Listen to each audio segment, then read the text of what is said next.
ಈಗಾಗಲೇ ಪಾರ್ಟಿ ಮೊನ್ನೆ ನಾವು ಸಭೆ ಸೇರಿದ ಸಂದರ್ಭದಲ್ಲಿ ಪಾರ್ಟಿಯಲ್ಲಿ ಒಮ್ಮತವಾಗಿ ಈ ಥರ ಕಳಂಕಿತ CBI ಕೇಸು ಮತ್ತು ಕೋರ್ಟ್ ಆದೇಶವನ್ನು ಉಲ್ಲಂಘನೆ ಮಾಡಿ ಡೆಲ್ಲಿ ಬೇರೆ ಬೇರೆ ಕಡೆ ಓಡಾಡಿರುವಂಥ ದಾಖಲೆಗಳು ಕೂಡ ಒಂದೊಂದೇ ಹೊರಗಡೆ ಬರ್ತಾ ಇದೆ.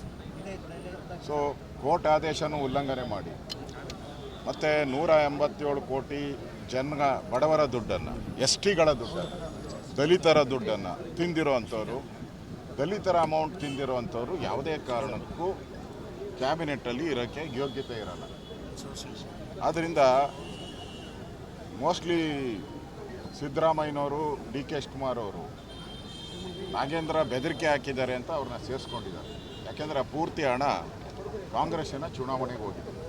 ಈಗಾಗಲೇ CBI ಚಾರ್ಜ್ ಶೀಟಲ್ಲಿ ಹಣ ಎಲ್ಲಿ ಬಂದಿತ್ತು, ಯಾರ್ಯಾರು ತೊಗೊಂಡಿದ್ದಾರೆ, ಚುನಾವಣೆಗೆ ಎಲ್ಲೆಲ್ಲಿ ಹೋಗಿದೆ ಅನ್ನೋದು ಸ್ಪಷ್ಟವಾಗಿ ಅಲ್ಲಿ ಸಿಕ್ಕಿದೆ ಅವರಿಗೆ.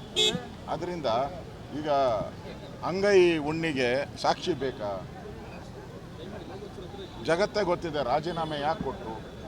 ಈಗ ಈಶ್ವರಪ್ಪ ರಾಜೀನಾಮೆ ಕೊಟ್ಟರು, ನಾವೇನೋ ತೊಗೊಂಡ್ರೆ ಅವ್ರನ್ನ.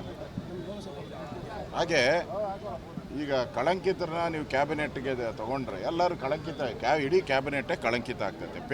ಎಲ್ಲ ಪೇಮೆಂಟ್ ಕೊಟ್ಟು ಬಂದಿರುವಂಥದ್ದು ಅಂತ ಜಗಜ್ಜಾಹೀರಾತ. ಆದ್ದರಿಂದ ಈ ನಾಗೇಂದ್ರ ವಿಚಾರ ಈಗಾಗಲೇ ಪಾರ್ಟಿಯಲ್ಲಿ ದೊಡ್ಡ ಮಟ್ಟದ ಚರ್ಚೆ ಆಗಿದೆ. ಈಗಾಗಲೇ ನಮ್ಮ ರಾಜ್ಯದ ಅಧ್ಯಕ್ಷರು ಕೂಡ ಅದ್ರ ಬಗ್ಗೆ ಹೇಳಿಕೆಯನ್ನು ಮಾಡಿದ್ದಾರೆ ಮತ್ತು ಇಡೀ ರಾಜ್ಯದಲ್ಲಿ ಇದ್ರ ಬಗ್ಗೆ ಹೋರಾಟ ಕೂಡ ನಡೀತಾ ಇದೆ. ದೊಡ್ಡ ಹೋರಾಟ ನಡೀತಾ ಇದೆ ಇಡೀ ರಾಜ್ಯದಲ್ಲಿ.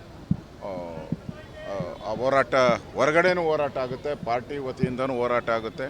ಮತ್ತು ಈ ಬಾರಿ ನಾನು ಬಿಡದಿ ವಿಚಾರವಾಗೂ ನಾವು ಹೊರಗಡೆ ಎಲ್ಲ ಅವ್ರು ಬೇರೆ ನಾವು ಬೇರೆ ಹೋರಾಟ ಮಾಡ್ತಾಯಿದ್ರಿ. ಈಗ ಮುಖ್ಯವಾದಂಥ ವಿಚಾರಗಳನ್ನು ಇಟ್ಕೊಂಡು ಹೊರಗಡೆನೂ ಕೂಡ BJP ಮತ್ತು JDS ಒಟ್ಟಿಗೆ ಹೋರಾಟ ಮಾಡ್ತೀರಿ. ವಿಧಾನಸಭೆಯಲ್ಲಂತೂ ಕಳೆದ ಎಲ್ಲ ಅಧಿವೇಶನದಲ್ಲೂ JDS ಅವರು ನಮಗೆ ಪೂರ್ತಿ ಸಹಕಾರವನ್ನು ಕೊಟ್ಟಿದ್ದಾರೆ. ಈ ಬಾರಿ ನಾಗೇಂದ್ರ ವಿಚಾರ ಇರ್ಬೋದು, ಬಿಡದಿ ವಿಚಾರ ಇರ್ಬೋದು, ಆಮೇಲೆ ಇದು KPSC ಹಗರಣ ಇರ್ಬೋದು, ಇವೆಲ್ಲ ವಿಚಾರವಾಗಿಯೂ ಕೂಡ ದೊಡ್ಡ ಮಟ್ಟದಲ್ಲಿ ಹೋರಾಟವನ್ನು ನಾವು ಮಾಡೋರಿದ್ದೀರಿ.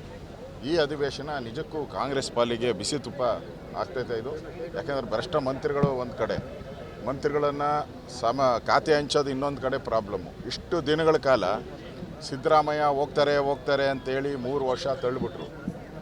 ಈಗ DK ಶಿವಕುಮಾರ್ ಬಂದ ಮೇಲೆ ಖ್ಯಾತೆಯ ಬಗ್ಗೆನೇ ಇನ್ನು 1.5 ವರ್ಷ ನಡೀತೈತೆ. ಅಂದರೆ ಇಡೀ ಸರ್ಕಾರ ಸಿದ್ದರಾಮಯ್ಯನ ತೆಗೆಯೋದು ಒಂದು ಕಡೆ 3 ವರ್ಷ ಆಯಿತು. ಈಗ ಖ್ಯಾತೆಯಲ್ಲಿ ಎಲ್ಲ ಕಾಂಗ್ರೆಸ್ MLAಗಳು ಸರ್ಕಾರದ ವಿರುದ್ಧ ಧ್ವನಿ ಎತ್ತಿ ಹೋರಾಟ ಮಾಡ್ತಾಯಿದ್ದಾರೆ. ಡೆಲ್ಲಿಗೂ ಹೋಗ್ತಾ ಇದ್ದಾರೆ, ಬೀದಿಗಳಲ್ಲಿ ಪ್ರೊಟೆಸ್ಟ್ ಆಗ್ತಾಯಿದೆ, ಬಂದ್ಗಳಾಗ್ತಾ ಇದೆ, ಧಮಕಿಗಳಾಗ್ತಾ ಇದೆ. ಇಷ್ಟೆಲ್ಲ ಆದರೂ ಕೂಡ ಈ ಸರ್ಕಾರ ನಾವು ಭ್ರಷ್ಟರಲ್ಲ ಅಂತ ಹೇಳಿದ್ರೆ ಯಾರು ನಂಬ್ತಾರೆ? ಇದು ಭ್ರಷ್ಟ ಸರ್ಕಾರ. ಈ ಸರ್ಕಾರವನ್ನು ತೊಲಗಿಸೋ ದೃಷ್ಟಿಯಿಂದ ವಿರೋಧ ಪಕ್ಷದ ನಾಯಕನಾಗಿ ಎಲ್ಲ ವಿಚಾರಗಳನ್ನು ವಿಧಾನಸಭೆಯಲ್ಲಿ ದೊಡ್ಡ ಮಟ್ಟದಲ್ಲಿ ಈ ಸರಿ ನಾವು ಹೋರಾಟವನ್ನು ಮಾಡೋರಿದ್ದೀವಿ.